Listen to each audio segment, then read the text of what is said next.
Alright, so today we're working on a 99 Tacoma. This one, we're replacing the back leaf springs. Kind of see on the leaf spring right here how it bends up and in towards the truck instead of, giving the truck the support it needs. Normally this wouldn't be a huge issue, but it has started to break his back shocks. So, if you come around to this side, you can see that this leaf spring is doing the exact same thing. But it is also snapping his shocks off. So the shock is completely not even attached to the truck anymore. Alright, so we got the tire off. It is a 21mm bolt for these to get the lug nuts off of the tire. And then I put the tire underneath the axle right there, just so if anything does happen with the truck, the axle won't drop or damage the drum or anything like that. And then I have a jack underneath the back part of the frame, another jack here, and then just put the center block under there for fun. Just because if the car ever does fall, it could cause a lot of damage to the car as well as yourself. So having a few points of contact underneath the truck would be beneficial to everybody.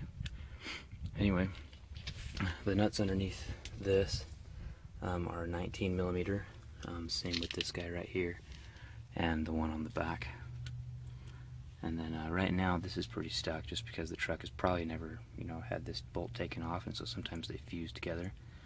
So what I'm going to try right now is I have the jack underneath the end of this wrench, and so I'm going to just jack up the jack and see if I can get it to spin a little bit. So on the frame end of the leaf spring, the bolt is actually seized inside of the leaf spring, so I had to cut right here on both sides to get rid of the bolt. So the inside of the bolt is still inside the spring. I just used to drill with a cutoff blade. There's about 1 charge per side here and here. And you can see right here where I had to cut off the bolt. So the bolt is still inside of the leaf spring, and I had to chop it off on both sides with that little cutter bit on my drill. It's pain. Rust sucks. If the nut ever gets stuck inside of this, your little ratchet head, the easiest way to get it out is just stick it right back on the bolt where it came from, hit it out, and then it unscrews, just like that. So this is the rear shackle right here, and on the rear shackle there's a 19mm bolt on this end. It's actually coming off pretty easy, probably because there's a lock nut. Lock washer on this side. So once you get this 19mm nut off, there's one up here as well, 19mm, and then this little bracket just kind of pops away and lets the leaf spring slide out. So this is the rear shackle right here, and the rear shackle is normally supposed to just slide out, but this one, just like the front of the leaf spring, is seized inside. So no matter how I turn this thing, it's just stuck. You can see that there's a metal ring inside, in between the rubber, and that is just fused together with the bolt.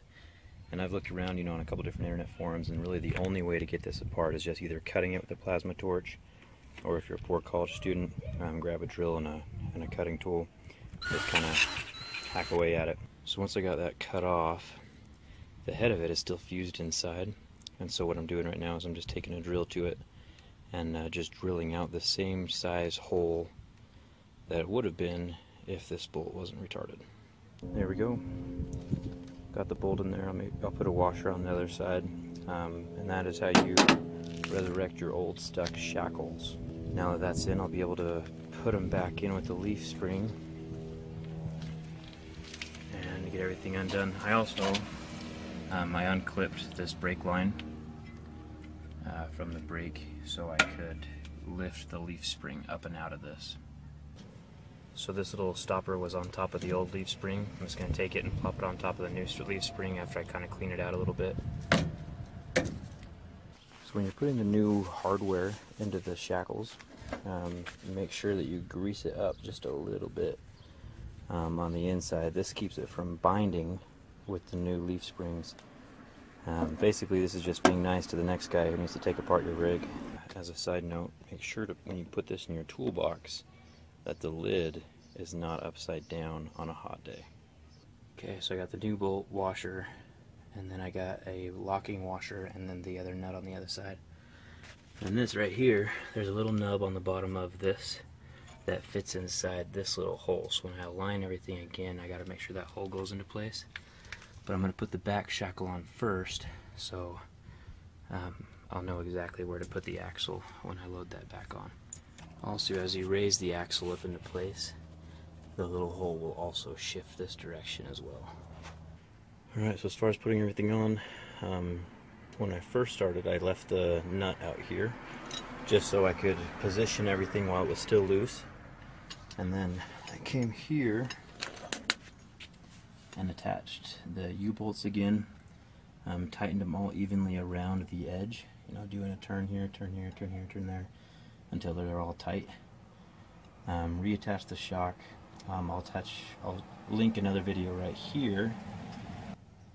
This video shows how to remove and install the rear shocks on a Toyota Tacoma. So go ahead and click that if you want to watch it. And you can see I put the stopper back into place and pinch that down with the U-bolts. So now that everything is tight and torqued back down, I can go ahead and throw the tire back on, and that is it. I'll put a link in the video description for the leaf springs. On Amazon, they're pretty cheap. I'll try to find some hardware as well.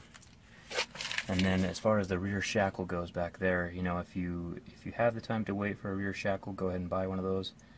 If not, the way I showed you how to resurrect the things works just fine as well.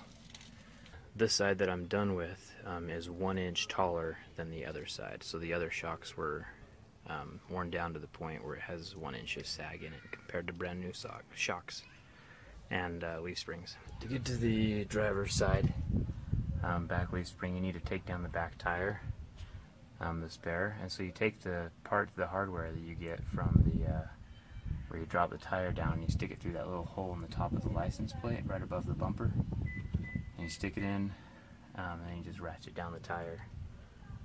That's where that connects, and that'll give you room to work with the bolts on the other side of this thing.